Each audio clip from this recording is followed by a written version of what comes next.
Naniniwala ka ba sa kasabihan na money can't buy happiness? Kanina pa ako nakatingin sa mukha ni Kaylin. Wala kang pores. Yung pores mo. Wow! Thanks, Doc Ivy. Hey, what's up mga kamag-anak? I'm with...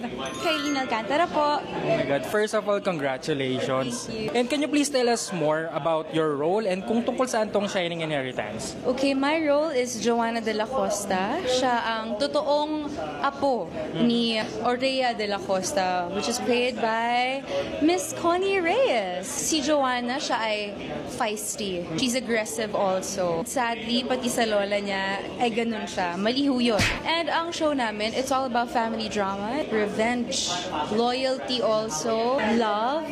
Iba't ibang emosyon talaga yung mararamdaman nila dito. At syempre, adaptation siya. Syempre nilagyan namin ng onting Filipino taste. So mas mabigat, di ba? Pag GMA talaga, nilalagyan ng twist. Oo naman. So, magagaling nga ating mga writers. yes. Since this show is all about inheritance, money, family, love, naniniwala ka ba sa kasabihan na money can't buy happiness? Oh, definitely. It can buy temporary happiness, but it cannot buy the long-term one. Definitely, it cannot buy happiness. Just want to say, kanina pa ako nakatingin sa mukha ni Kaylin.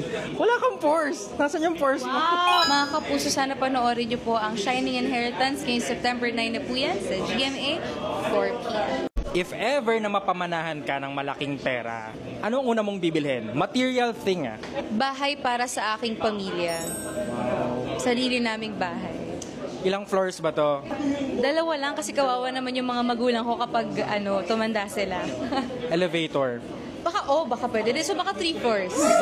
Mahusay ka bang mag-manage ng pera? Ako ay nag-aaral pa rin po kung paano mag-manage ng pera. Recently ko lang nahawakan yung pera ko. Siguro mga a year ago, 2 years ago. So until now, I'm still learning. Sa tingin ko, kailangan nag-aaral pa rin tayo kung paano natin manage yung pera natin, kung paano mag-invest, kung ano yung mga i-keep natin. So si Kaylin po ay masinop sa pera. At sa tulong ng kanyang nanay. Alright. Do you think na important na mag-iwan ng mamanahin for your loved ones or better na mag-start din sila from scratch? Definitely. Ang aking biggest dream ay magkaroon ng pamilya.